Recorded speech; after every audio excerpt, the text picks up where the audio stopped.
Mesdames et messieurs, bienvenue à cette nouvelle édition du Journal de la Ville dont voici les titres. Le syndicat interministériel de la réforme de l'administration publique interprofessionnelle SIRAP donne un ultimatum de 72 heures au gouvernement congolais afin de répondre à leurs revendications, parmi l'augmentation de 50 000 francs congolais au plus sur les salaires des agents et fonctionnaires de l'État. Ce mercredi 9 août 2023, le SIRAP a organisé un sit-in devant la primature. C'est tout pour les titres. Mesdames et messieurs, encore une fois, bienvenue dans ce journal.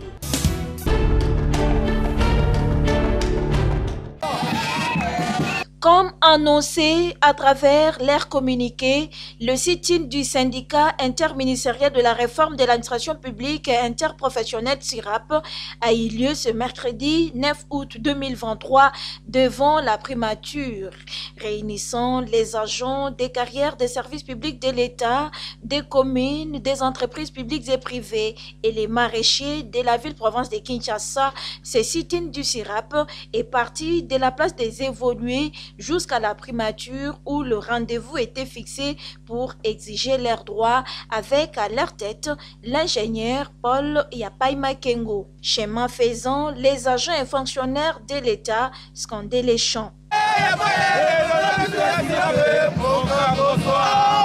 Sur place à la primature, la délégation du SIRAP est reçue par 4 conseillers du chef du gouvernement à qui le SIRAP a soumis ses desiderata. Paul Yapaima Kengo, président du SIRAP, explique. Le syndicat SIRAP a fait un sit-in comme prévu pour venir revendiquer auprès du Premier ministre une augmentation salariale de 50 000 ou plus auprès du chef du gouvernement pour que le Premier ministre puisse faire sortir d'une manière urgente les documents envoyés par la fonction publique à ce qui concerne la titularisation des chefs de bureau, chefs de division dans l'ensemble du territoire national et les ordonnances qu'il a proposées pour les chefs de l'État, que le Premier ministre envoie ça au niveau de la présidence afin que les chefs de l'État puissent signer. Nous venons d'être reçus par 4 conseillers envoyés par le Premier ministre. Le SIRAP donne un ultimatum de 72 heures au gouvernement afin de répondre à ces revendications. Nous avons donné 72 heures auprès du Premier ministre pour que nous puissions revenir encore ici à mouvement de sit-in. Ils nous ont demandé d'accompagner les autres documents, des primes que les administrations n'ont pas données aujourd'hui. Nous avons demandé à toutes les administrations qui nous amènent leurs grilles barémiques contresignées par le ministre du Budget afin que l'autorité du ministre de la primature puisse donner les injonctions aux ministres concernés afin qu'on puisse payer toutes ces primes qui souffrent encore au niveau de ces deux administrations, finances et budget. Le syndicat SIRAP au service des agents des carrières des services publics de l'État qui n'ont pas de parapluie ni de soutien.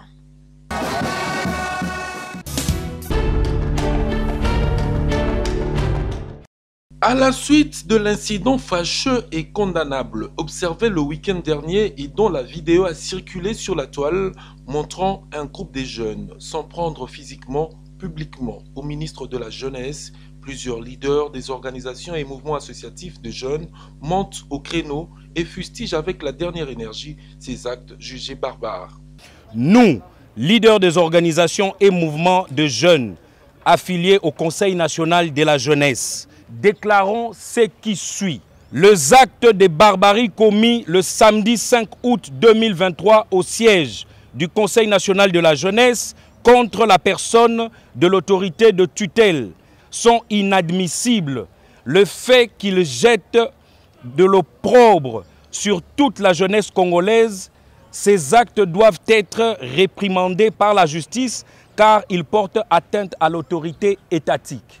Nous, leaders de jeunes, ne reconnaissons pas ces individus comme membres du Conseil national de la jeunesse, connaissant les faits antérieurs reprochés au sieur William Mukambila, notamment faux et usage de faux, falsification des signatures, détournement d'argent, politisation du CNJ qui est apolitique, constitution d'un bureau parallèle et autres. Ceci prouve que l'homme n'est pas à son premier forfait et n'est pas prêt à s'amender. très remonté et pris de colère suite à cette mésaventure de mauvais goût qui a terni l'image de cette structure. Ces jeunes réclament l'ouverture d'une action judiciaire contre ces malfrats et leurs instigateurs déjà connus et identifiés en la personne de Mukambila William. La suspension immédiate des membres du bureau du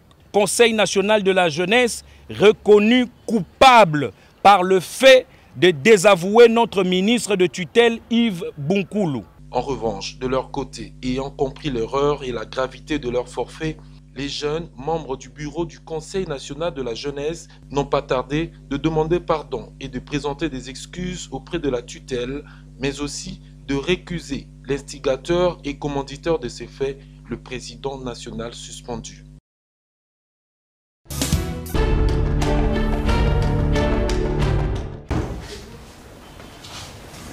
La ministre d'État, ministre de la Justice et garde de Sceaux, Rose Mutombo Kiese, s'est entretenue ce mardi 8 août 2023 avec Jeanne-France Connor, sous-secrétaire général défenseur des droits des victimes pour les Nations Unies.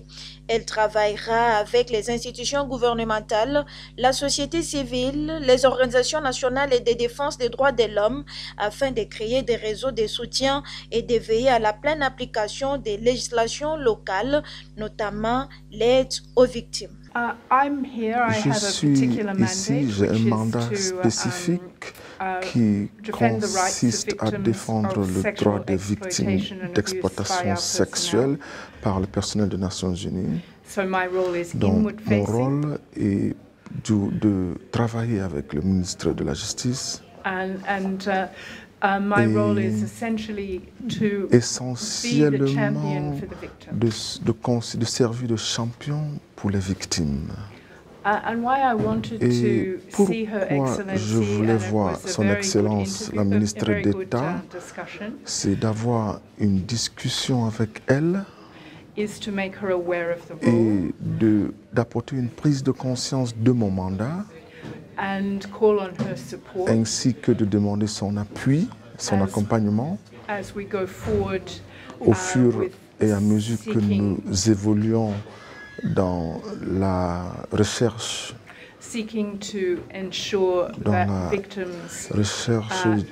d'une réparation à l'intention des victimes ainsi que de leur dignité. Jeanne-France Connor a fait savoir qu'elle est en contact avec les différentes victimes de ces violences. Je ne saurais retenir le nombre exact. Parce qu'il y a les statistiques, les chiffres, les nombres. Nous avons un site internet qui est accessible pour tout le monde sur le site internet des Nations Unies qui indique le chiffre exact que nous avons. Pour sa part, la patronne de la justice nationale congolaise, Rose Mutombo Kiese, demande aux Nations Unies de porter la voix de la République démocratique du Congo au sommet de cette institution mondiale, car la RDC a besoin de la paix.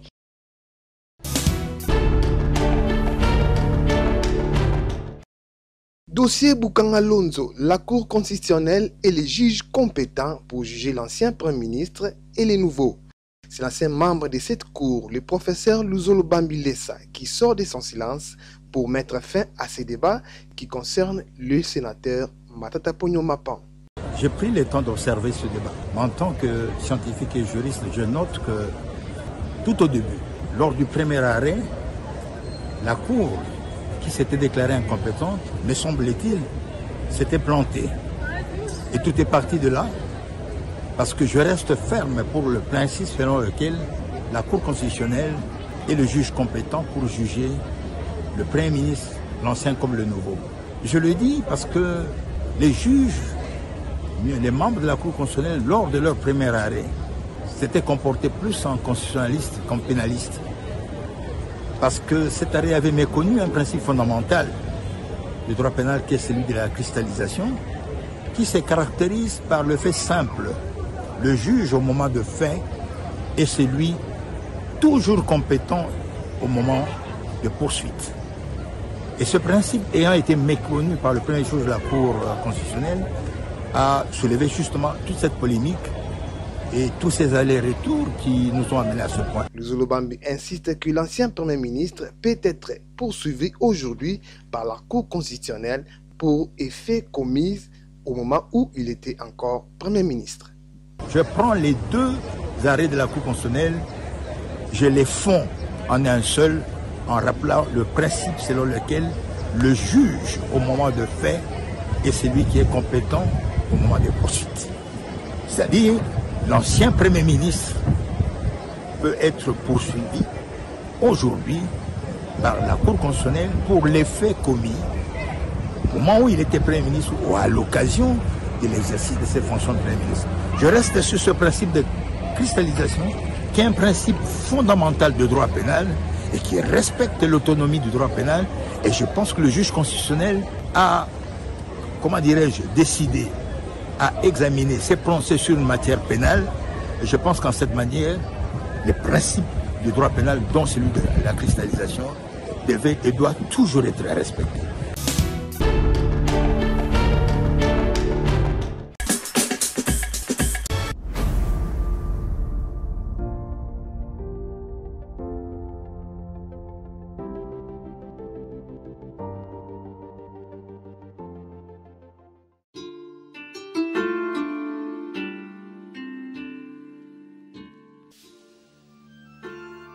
Arrivé le 31 mai 2023 à Inongo, chef-lieu de la province de Mai-Ndombe, de la mission de la CFF pour une mission de supervision des travaux dans le cadre du PDL 145 territoires. Les experts de la CFF ont visité tour à tour la cité d'Enselengue, située en face de la ville d'Inongo, et Kolobeke, située à 35 km du chef-lieu de la province pour les comptes du territoire d'Inongo. La mission de la CFF a également traversé les lacs Mai-Ndombe du nord au sud pour se rendre à Koutou et Mouchi en transitant par Nyoki. À Selengue, la construction de l'épée est très avancée. Dans un avenir proche, les travaux des maçonneries prendront fin. Pareil pour les bâtiments administratifs dont la construction est en train d'avancer également. À Kolobeke, les travaux de construction du nouveau centre de santé apportent de l'espoir. La population qui suit au quotidien ces travaux s'émerveille de voir comment le mur, colonnes, béton se mettent en place. Attend la fin de ces travaux afin de remplacer le vieux centre qui n'a plus rien d'un centre de santé. Sur la même lancée, l'épée Kolobeke voit également les nouveaux bâtiments atteindre les niveaux de la ceinture. Les travaux de maçonnerie vont bientôt laisser place à ceux des charpentes, c'est là, dans la finition totale. Pareil à l'EPD Matesso, les travaux de maçonnerie se poursuivent. Les ingénieurs, maçons et ouvriers conjuguent leurs efforts. C'est à pas de course que s'effectuent les travaux de construction de ces infrastructures. À Koutou, la construction de l'école primaire est très avancée. Arrivée au niveau de la ceinture, l'entreprise met tout en œuvre pour que cette étape et celle de la toiture s'effacent avec sérénité. Le centre de santé de Koutou, quant à lui, reçoit déjà du béton et avant la dernière élévation au niveau des impostes. Enfin, pour Koutou, le nouveau bâtiment administratif en construction se situe derrière l'actuel bâtiment vétuste. La construction de nouveaux bâtiments est arrivée au niveau de l'étang. Les ferrailleurs s'activent afin de permettre aux maçons de poser la ceinture de béton. Bon, les travaux évoluent malgré les contraintes que nous avions eues au début parce qu'on avait commencé la saison pluvieuse. Mais on a fait avec, vous voyez les résultats. On est au niveau de l'enton pour les déblocs des salles de classe. Dans les territoires de Mouchi, les PDL 145 territoires avancent bien. À titre d'exemple, les Pélibo Mangouba, dont la construction est en train d'avancer également. Les bâtiments de la nouvelle école dessinée à travers l'élévation des murs atteignent déjà la toiture. À l'épée Boboto 4, les deux bâtiments devant abriter les salles des classes, celui du bureau administratif avance à un rythme très régulier. De même, à l'épée Mwanza, école conventionnée protestante, tous s'accordent sur la célérité avec laquelle les ouvrages réalisés évoluent. À l'épée Pembe également, les travaux avancent avec détermination, question de respecter les timings et la qualité de l'ouvrage tel que exigé par la CFF. Aussi, grâce au PDL, le territoire de Mouchi bénéficiera d'un nouveau bâtiment moderne construit dans le respect de règles de l'art. Ce bâtiment viendra remplacer l'ancien qui se trouve dans un état de délabrement le plus avancé. Vraiment, ça représente une si grande fierté. Regardez derrière moi, les bâtiments, l'ancien bâtiment nous laissé par l'époque coloniale, en état très délabré, en état impropre. Alors nous-mêmes qui étions là-bas en train de travailler, nous étions mal à l'aise de recevoir même les autorités. Mais alors que le gouvernement a songé à l'implantation de bâtiments administratifs de marques modernes, en tout cas, nous en sommes très contents, nous sommes très fiers. Au nom de Maïndombe, au nom du territoire de Mouchi, son Excellence, Monsieur le Président de la République, Fatih Béton, mérite le 2e mandat. Bon, le territoire compte 20 infrastructures qui sont réparties de la manière suivante. Il y a un bâtiment administratif, là où nous sommes présentement. Il y a 9 centres décentrés à construire et 10 écoles primaires. Oui, les travaux évoluent bien dans tous les sites. Dans l'ensemble, je parle de l'ensemble du territoire. Donc, dans tous les 20 sites, nous sommes déjà au niveau de l'élévation. Outre les bâtiments, le PDL construit aussi les sanitaires et va équiper tous ces ouvrages.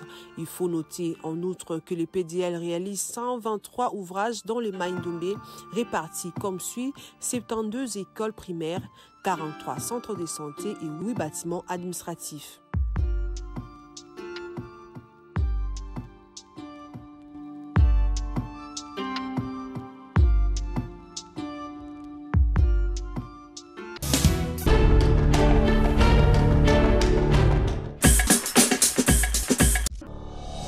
Nous sommes arrivés à la fin de ce journal de la ville, mesdames et messieurs. Merci de l'avoir suivi. Le prochain rendez-vous est fixé pour ce jeudi.